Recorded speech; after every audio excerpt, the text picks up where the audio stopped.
안녕하세요.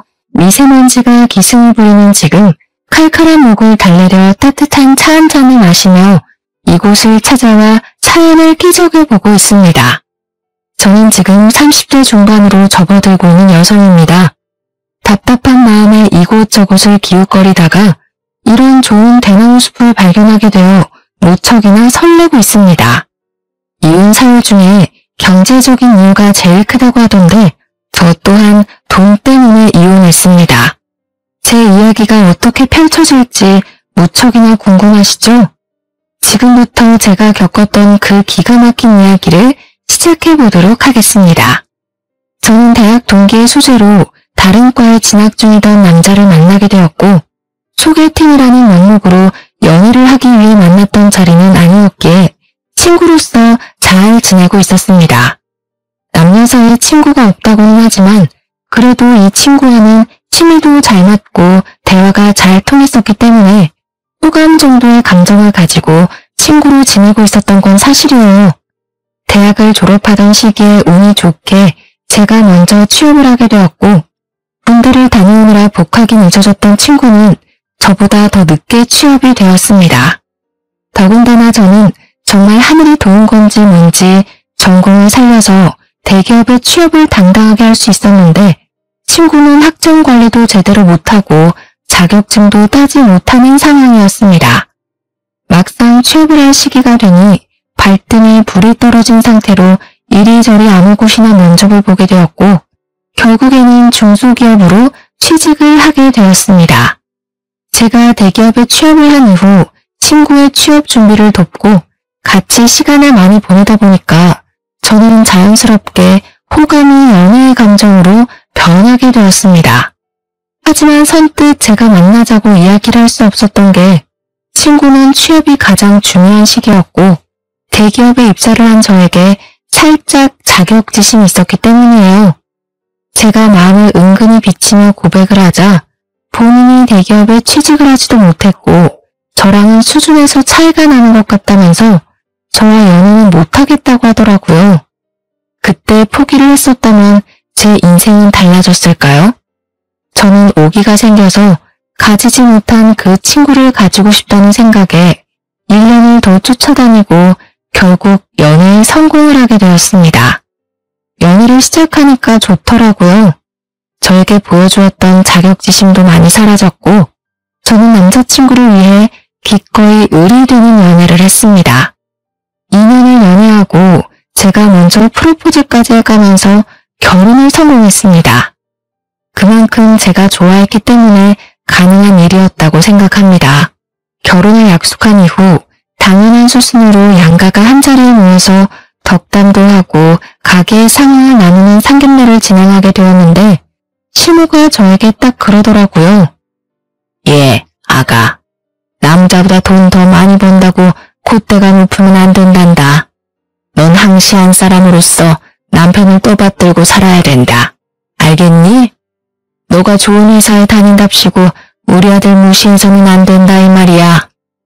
옆에서 시부도 고개를 끄덕끄덕거리면서 맞는 말 한다고 거드시는데 저희 부모님 표정이 순식간에 차가워지셔서 저는 이쪽 저쪽 눈치를 보게 되었습니다.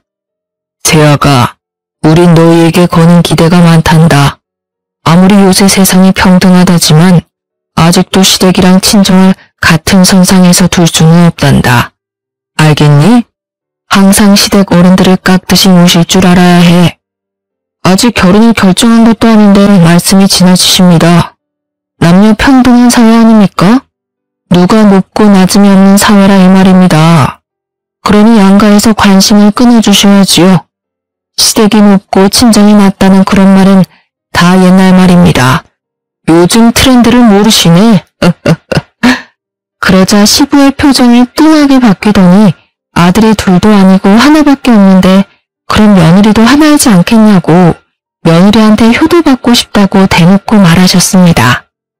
시모도 그게 뭐가 문제냐는 식으로 자기는 딸 같은 며느리를 원했다면서 앞으로 서로 잘 지내보자고 하셨어요.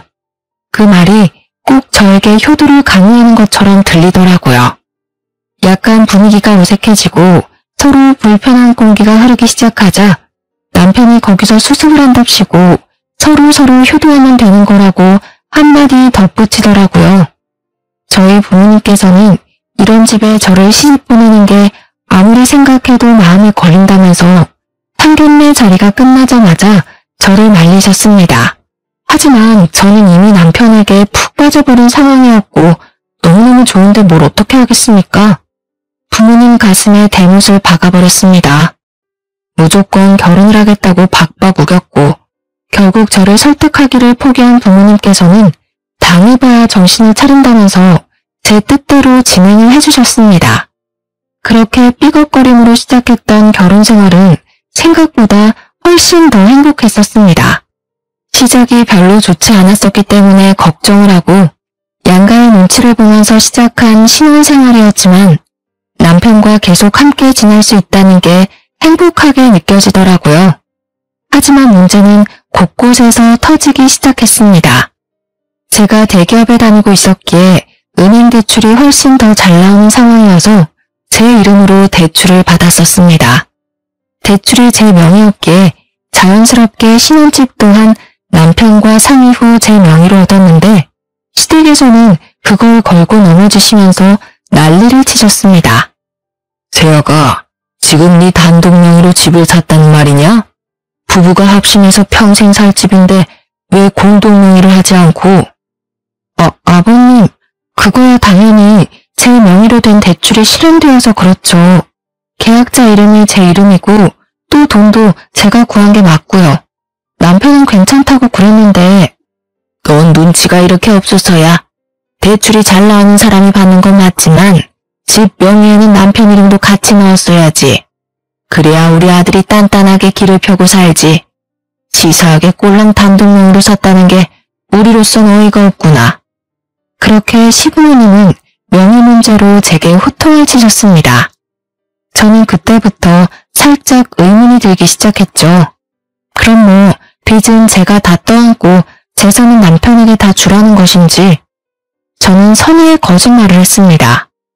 대출자 명의로 집을 사야 해서 어쩔 수 없이 제 명의로 두게 되었다는 식으로 말을 했습니다.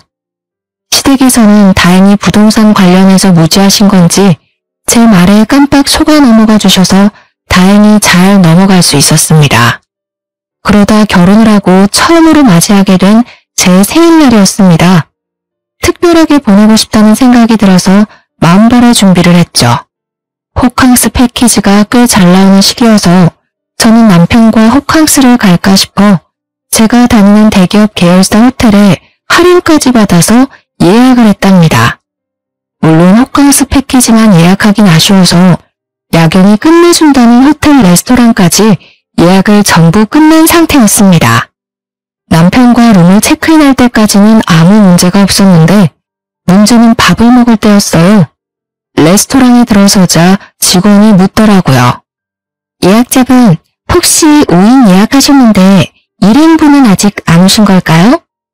저는 예약에 무슨 문제가 생긴 건가 싶어서 아니라고 2인이라고 대답을 했는데 오히려 직원이 당황하면서 5인으로 예약을 변경하지 않았냐고 되묻더라고요.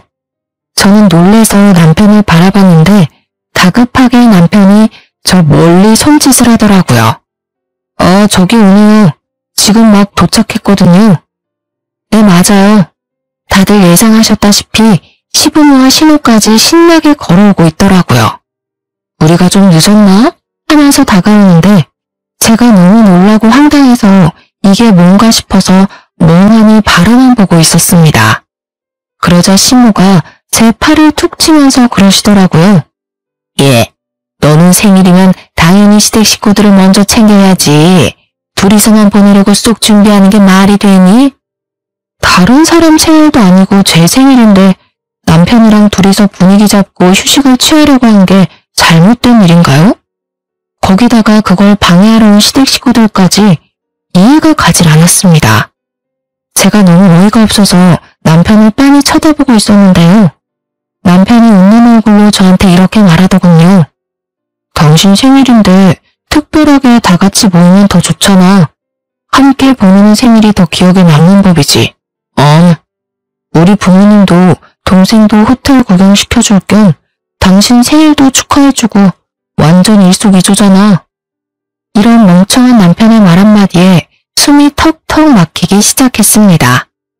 이왕 이렇게 된 거 밥만 먹고 피곤하다는 핑계로 빨리 헤어져야겠다 생각을 하고 있었는데 망한 신우가 어이없는 소리를 하더라고요.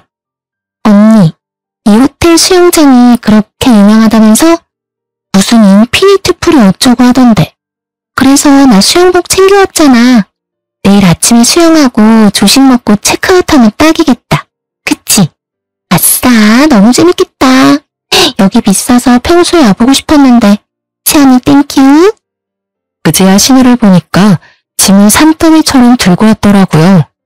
남편이 우리가 호캉스를 하기로 했다고 말을 한 건지 신나서 방방 뛰는데, 아니 제 생일인데 도대체 왜 신우가 수영하고 노는 꼴을 봐야 하는지, 그 뒤치다거리를 왜 제가 해야 하는지 진짜 기가 막혔습니다.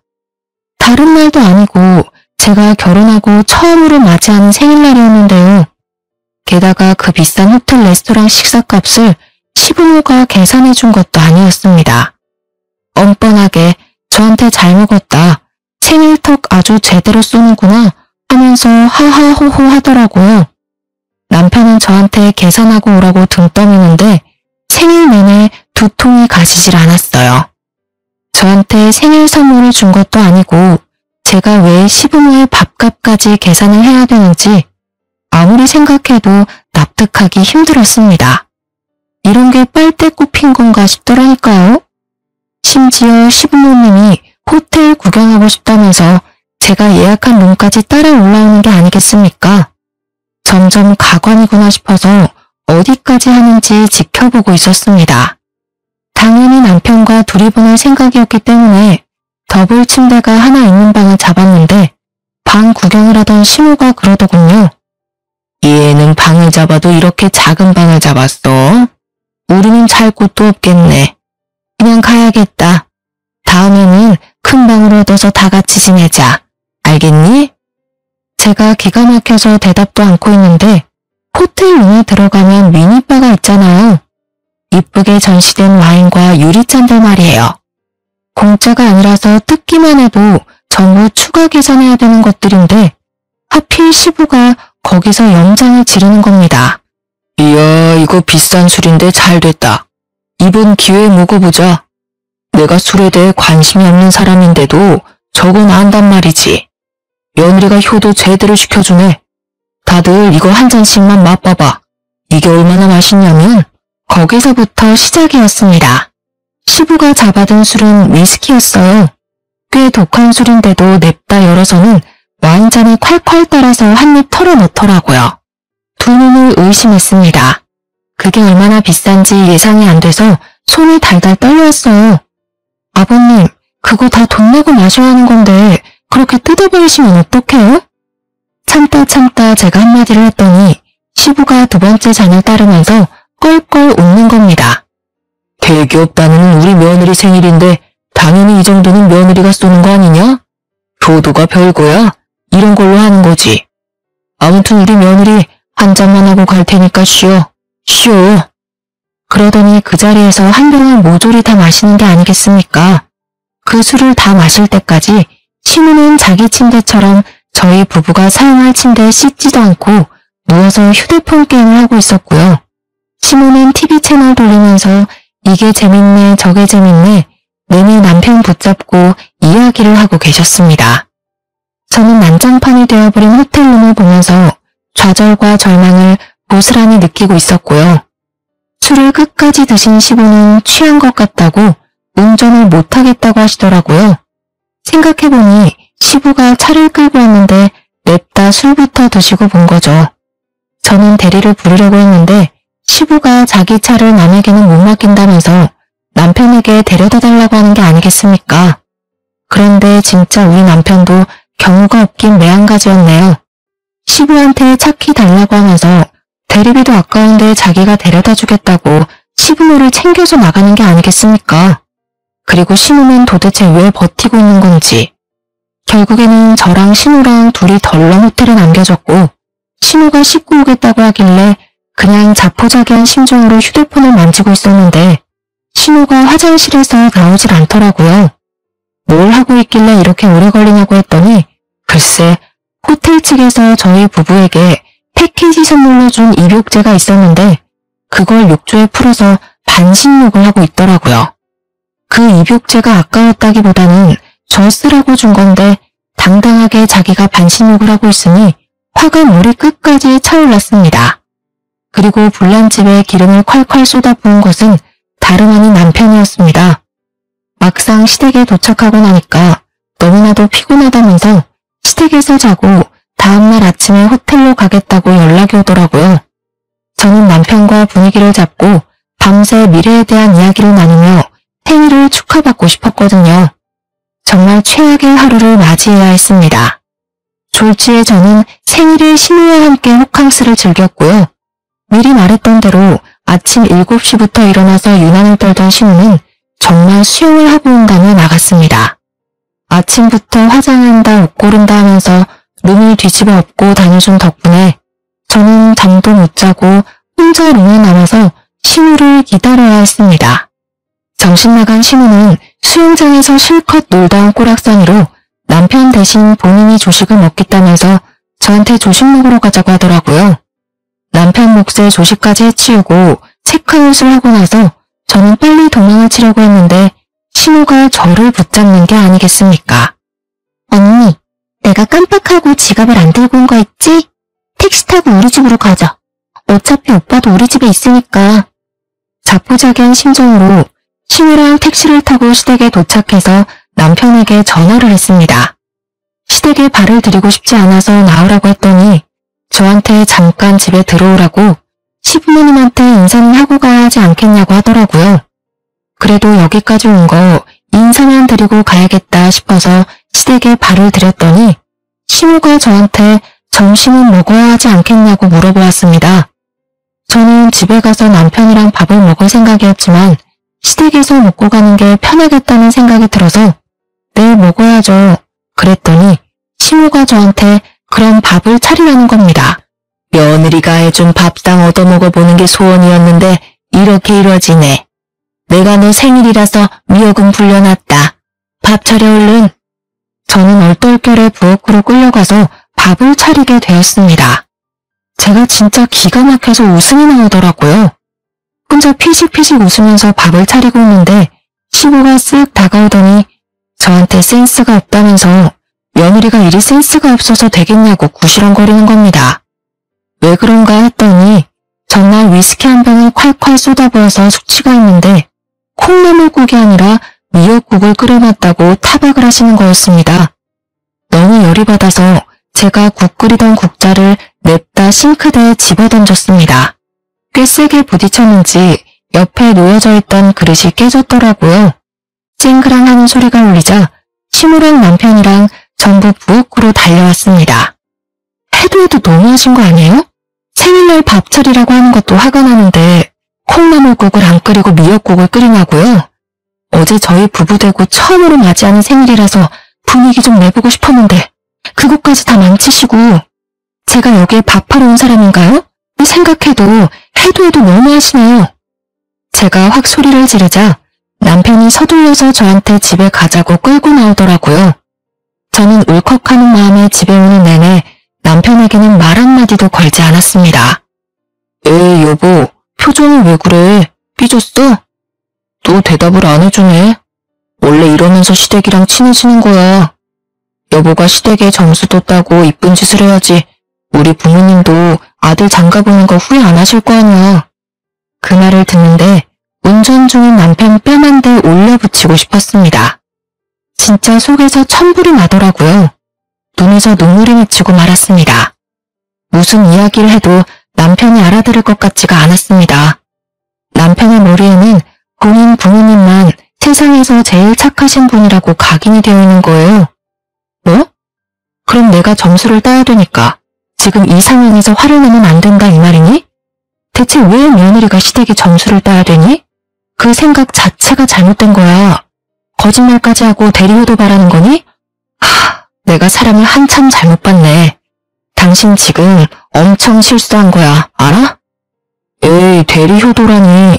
난 당신이 조금이라도 시댁이랑 사이좋게 지내면 좋을 줄 알고 그런 거지. 선의의 거짓말 몰라?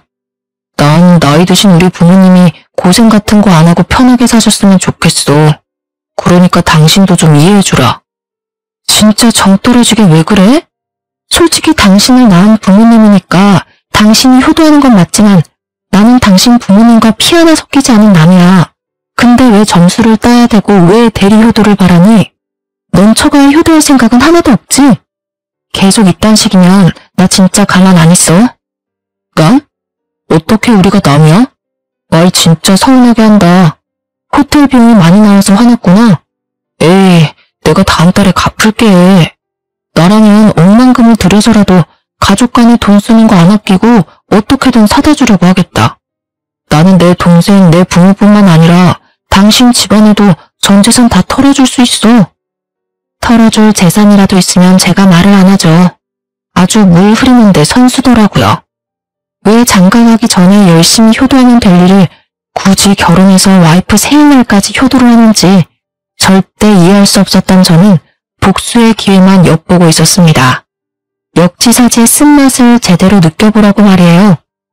어느 날은 남편이 다니던 회사가 갑작스레 매출이 올라 직원들에게 단체로 보너스를 돌렸더라고요.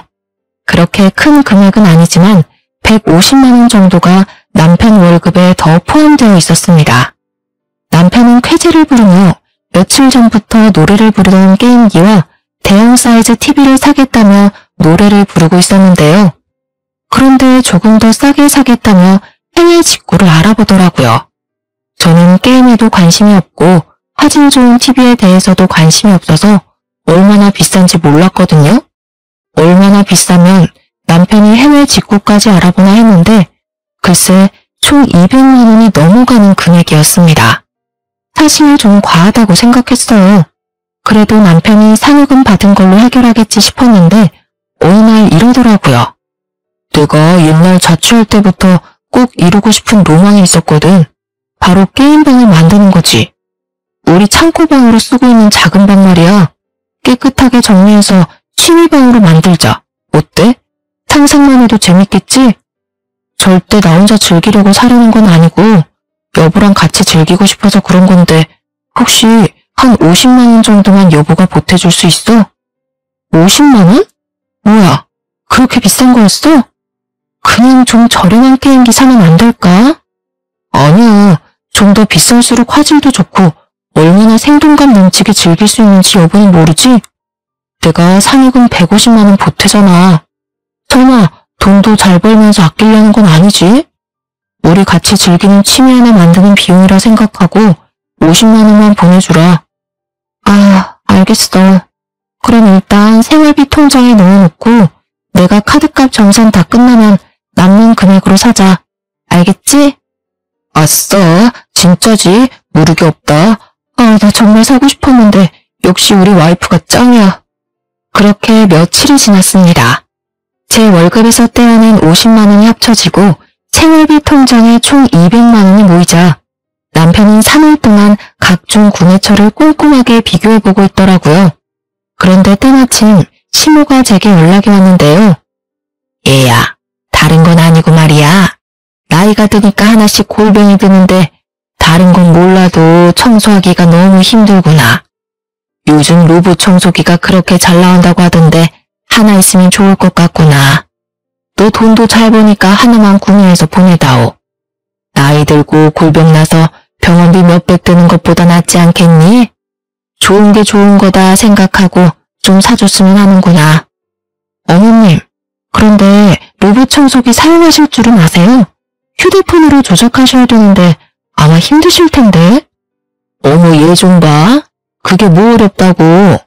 네가 사주면 아까워서라도 쓸 거야. 그건 걱정하지 말고 한 100만 원짜리 로봇 청소기가 좋을 것 같은데. 그게 자동으로 걸레도 빨아준다네. 나도 다 알아보고 사려는 거야. 그러니까 꼭 내가 말한 모델로 사야 한다. 오? 아, 알겠어요. 그럼 최대한 빨리 배송시킬 테니까 시댁에 도착하면 연락 한번 해주세요. 어머, 난 너가 한 번에 오케이 할 줄 몰랐는데 역시 대기업 다니는 며느리는 다르구나. 옆집 현수 엄마는 며느리한테 사달라고 졸라도 안 사준다던데. 내가 며느리 하나 잘 골랐다니까 정말.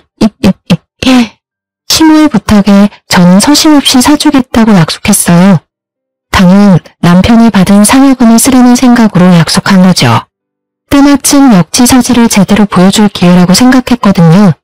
어찌나 상상만 해도 통쾌하던죠. 일부러 남편이 먼저 결제할까봐 미리 선수 쳐서 로봇 청소기를 결제했네요. 그리고 이틀 만에 제가 구매한 로봇 청소기가 배송되었다며 사진을 찍어서 보내왔더라고요. 물론 고맙다며 전화까지 왔고요. 때마침 남편이 퇴근해서 집에 와 있었고 남편도 들을 수 있게 통화 소리를 키워서 통화했죠. 예, 흠집 하나 없이 잘 도착해서 딸 도움받아서 어플까지 다운받고 쓰고 있단다. 세상 정말 좋아졌다니까. 이제 구역 정해놓으면 이게 알아서 막 청소를 시작하는데 아주 내 속이 다 시원하구나. 이제 허리 아프게 바닥 청소 안 해도 돼서 친구들이 나를 얼마나 부러워하는지. 아니 이게 다 너 덕분이구나. 어머 그래요? 다행이네요. 그런데 그거 제가 산 거 아니에요. 남편이 회사에서 이번 달 보너스 받은 걸로 산 거예요. 남편이 효도하고 싶다고 선뜻 사자길래 최고로 비싼 모델 사드린 건데 마음에 드세요? 뭐? 우리 아들이 샀단 말이니? 아니 넌 돈도 잘 버는 애가 왜 돈을 아끼고 그러니? 난 너한테 사달라고 그랬지 우리 아들한테 사달라고 한 적 없잖니? 어머, 어머님도 참? 허리가 안 좋아서 청소하기 힘들다고 그러셨잖아요. 이럴 땐 자식된 도리로 응당 필요한 거 사드려야죠. 제가 마침 대출금 낸다고 모아둔 돈이 한 푼도 없어서 남편 상여금 받은 거 좀 썼어요. 그래도 청소기 만족하시죠? 아유, 이거 이미 뜯어서 환불도 안 될 텐데 내가 며느리 장난에 당했구나. 다음에 절대 그런 짓은 하지 말거라. 알겠니? 끊는다. 그렇게 통화를 마쳤더니 남편이 저를 빤히 쳐다보더라고요. 속으로 설마 그 돈을 다 썼어? 하는 표정으로 말이에요. 그래서 확인 사살을 시켜주기 위해 얼른 생활비 통장 잔액을 확인해보라고 그랬죠. 정확히 200만 원이 사라진 내역을 본 남편이 빨개진 얼굴로 야! 라고 크게 소리를 지르더라고요. 여보, 장난이지? 빨리 돌려놔. 나 진짜 오늘 저녁에 진짜 결제하려고 그랬단 말이야. 응? 장난 아닌데? 왜? 시부모님이 몸이 안 좋으셔서 로봇 청소기가 필요하다는데 그럼 안 사줘? 당신이 나한테 그랬잖아. 효도하고 살아야 된다고. 그리고 같이 쓰면 더 좋을 테니까 내가 특별히 친정에도 같은 모델로 선물해줬어.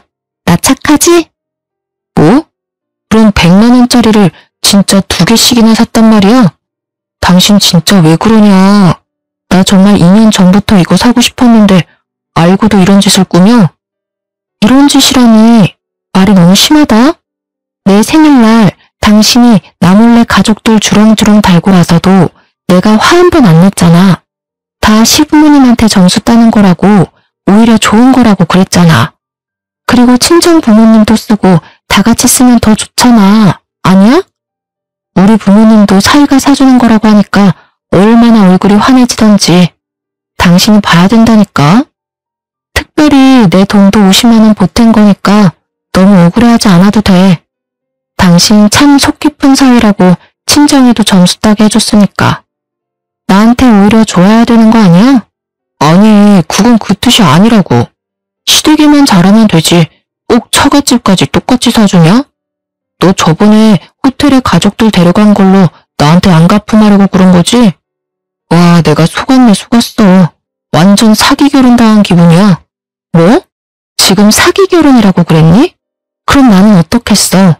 난 내 생일날에 시부모님 모시면서 쓰지도 않아야 될 돈 써가며 효도했는데 이건 사기 결혼 아니야?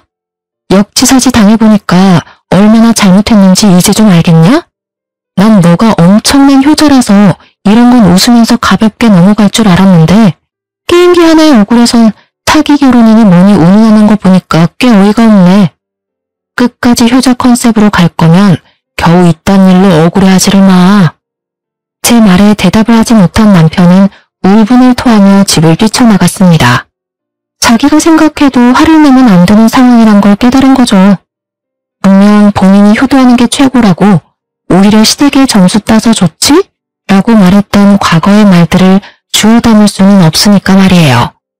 그리고 한날은 신우가 저더러 백화점 같이 가자고 연락이 온 겁니다. 또 뭔가를 사달라고 하겠거니 예상은 했습니다. 역시나 제 예상은 정확히 적중했죠. 어머, 당연히 선물 사줄 거라 생각해서 쥐가 만들고 왔는데요. 10만 원밖에 안 하잖아요. 사주세요.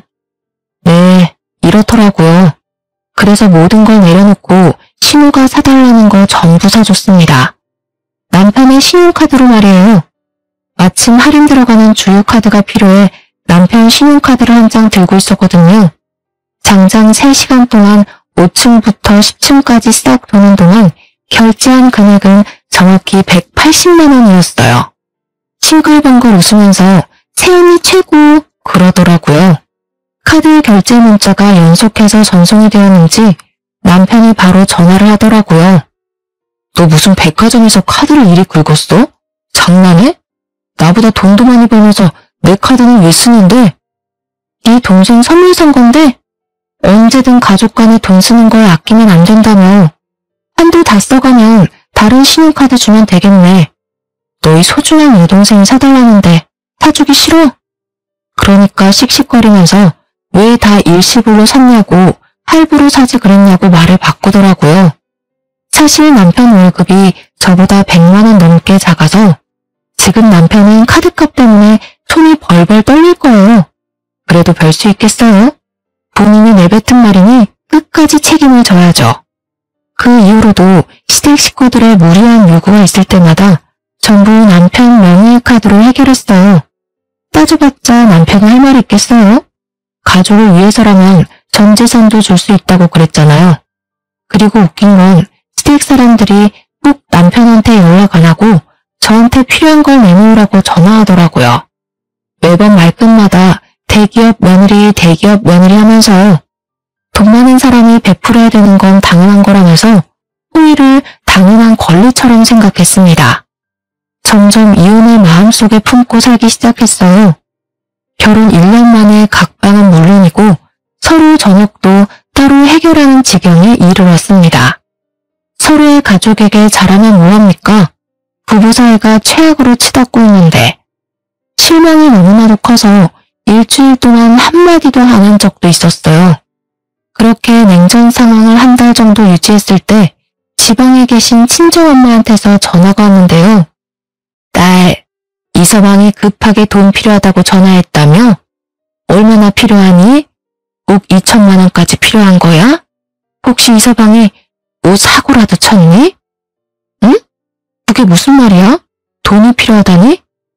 나도 정확하게 못 들었는데 너네 아빠가 이서방이 전화 와서는 생활비가 쪼들린다면서 이대로면 파산하겠다고 울면서 전화가 왔다던데 몰랐니? 최소 2천만 원은 필요하다고 그러던데. 뭐? 2천만 원? 그게 무슨 말이야. 집도 내 명의로 대출받은 거고 그렇게 큰 돈 나갈 게 없는데. 서로 얘기가 안 된 거니? 혹시 너네 싸웠어? 우리도 2천만 원이 너무 큰 금액이고 못 준다고 연락한 건데. 통화를 끊고 곰곰이 생각해봤어요. 시부모님과 신우가 사달라는 걸 전부 남편의 개인 카드로 사용하긴 했는데 파산까지 고려할 정도는 아니었거든요. 다 합쳐도 기껏해야 300만 원 정도였지 2천만 원은 말도 안 되는 금액이거든요. 신혼집 대출도 제가 내고 있는데 대체 무슨 2천만 원이 필요하단 말입니까? 저는 저녁에 퇴근한 남편에게 대뜸 물었습니다. 당신 친정에 전화했어? 어이 참, 장인어른도 입이 가벼우시네. 그걸 바로 얘기하냐? 진짜로 전화했다고? 아빠한테 2천만 원 빌려달라 했다며? 그런 큰 돈이 왜 필요한 건데? 그리고 나한테 왜 물어보지도 않고 전화해서 돈 내놓으라고 하면 어떡해? 당신 뭐, 나 몰래 도박해? 아니, 그게 사실 여동생도 곧 시집을 가야 되는데 이 기집애가 모아둔 돈이 있어야지. 연애는 1년밖에 안 했는데 그 기집애랑 결혼한 남자가 글쎄 중소기업 대표란다. 그래서 결혼식은 꼭 진행해야 되는데 그쪽에서 조건을 건 거야. 결혼식 비용이랑 신혼여행 비용으로 최소 2천만 원은 여동생이 해오기로 말이야. 뭐? 그럼 신우 결혼식 비용으로 우리 친정이 2천만 원을 빌리려 한 거니?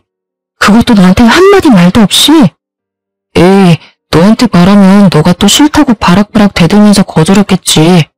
좋게 생각해. 여동생이 시집 한번 잘 가면 우리한테 콩고물 떨어질 줄 알아? 이 기집애도 남자 하나는 잘 물었지. 회사 대표한테 시집을 갈 줄이야. 당신도 기회라고 생각하고 2천만 원 빌릴 수 있으면 좀 빌려주라. 지금 장난해? 내가 왜 그래야 되는데? 알 같지도 않은 소리 그만 좀 해. 아, 또 단박에 자르네. 내 말 좀 들어보라니까. 진짜 신혼도 확실해. 외제차도 세 대나 가진 부자라고. 영 불안하면 내가 차용증까지 쓸 테니까 제발 2천만 원만 좀 부탁하자. 응? 저는 더 이상 말을 잇지 못하고 남편 등짝을 퍽퍽 쳤습니다. 그리고 꼴도 보기 싫어서 신혼집에서 쫓아냈죠. 남편은 하는 수 없이 나가더니 시댁에서 자는 것 같았습니다. 그리고 친정에는 2천만 원 줄 필요 없으니 무시하라고 말해뒀고요. 그런데 다음날부터 시모가 난리를 치는 겁니다. 돈 나올 구멍이 저희 친정밖에 없다는 이유로 돈을 요구했습니다. 뭐 가족끼리 필요하면 빌려줄 수야 있죠. 그런데 남편과 시모의 태도가 불만인 겁니다. 거의 날강도가 따로 없어요. 처음에 남편이 친정에 말도 안 하고 돈 빌리려다 딱 걸린 것도 모자라서 이젠 당당하게 돈 달라고 하는 것 좀 보세요. 여러분도 어이없으시죠? 제가 왜 이혼을 안 하는지 말이에요. 저도 이미 콩깍지가 벗겨진 지는 오래였고 남편에 대한 정도 다 사라진 지 오래예요. 그저 적당히 이혼할 기회를 엿보고 있었습니다. 이혼이 서로 합의가 안 되면 소송까지 가야 되고 그럼 저는 돈과 시간을 쏟아부어서 이혼해야 되니까요. 그래서 조용히 있었던 겁니다. 가만히 있으면 먼저 이혼하자는 소리가 나올 것 같았거든요. 아니나 다를까 2주 정도 무시했더니 드디어 한 통의 문자가 도착했습니다. 전화를 안 받으니까 문자로 왔더라고요. 이년아, 우리가 갚는다잖니 이 쫌생이 같은 거사. 사돈은 가지고 있는 농지만 팔아도 2천만 원 충분히 만들 수 있지 않니? 그런데 왜 안 빌려줘? 너 같은 독한 년은 나도 필요 없다. 돈 안 빌려줄 거면 이혼해. 넌 처음부터 마음에 안 들었어. 문자를 받자마자 남편에게 그대로 보냈습니다. 1분 만에 전화가 오더라고요. 너네 엄마가 이혼하라네? 넌 어떻게 생각해? 이혼이 애들 장난도 아니고 그냥 돈만 빌려주면 끝날 일인데 왜 자존심 피워선. 미안한데 상황 파악 못하니? 이혼할 거면 빨리 정해. 합의 이혼할지 아니면 소송 이혼할 거니까 그렇게 알아. 뭐? 소송? 당신 그렇게 이혼이 쉽니? 이런 건 이혼사유 축에도 못 껴. 우리 엄마가 뭐 구박을 했니? 아니면 시집살이를 시켰니? 지금 네 태도가 너무하다 생각 안 해? 왜 이혼 사유가 안 된다고 생각해? 생일날 거짓말치고 시부모 데려온 너랑 사사건건 나한테 하나라도 더 뜯어먹으려는 시댁이랑 친정에 2천만 원까지 빌려달라는 너 같은 놈 때문에 소송은 아주 손쉽게 끝날 것 같은데? 아니야? 아, 너 진짜 독하구나. 됐고, 이 집은 내가 대출받아서 들어오고 내 명의니까 넌 그냥 문만 나가. 알겠어? 합의 이혼한 걸로 알고 시댁엔 네가 말해. 니네 엄마가 이혼하자고 말 꺼내서 이혼당한 거라고 시댁 가서 똑똑히 전해. 한번 마음을 먹고 일을 진행하니 일사천리로 모든 것이 이루어지더라고요.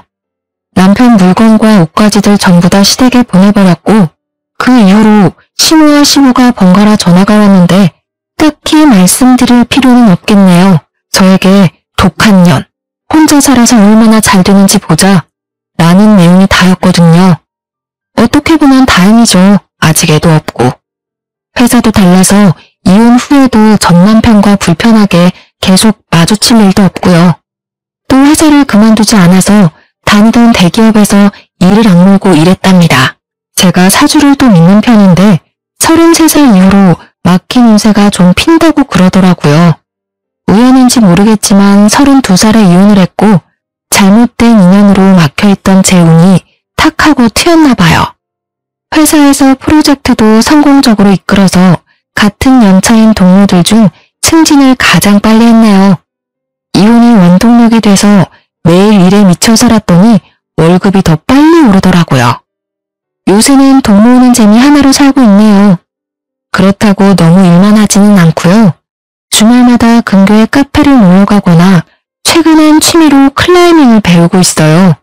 그리고 주제넘는 말일 수는 있겠지만 모든 게 지나고 보니 비록 콩깍지가 씌었지만 한 사람을 사랑해서 결혼까지 했다는 거에 후회는 없어요. 그 사람 덕분에 오히려 저 스스로 깨달은 게 많아요. 저는 혼자서 더 잘 살 수 있는 사람이었어요.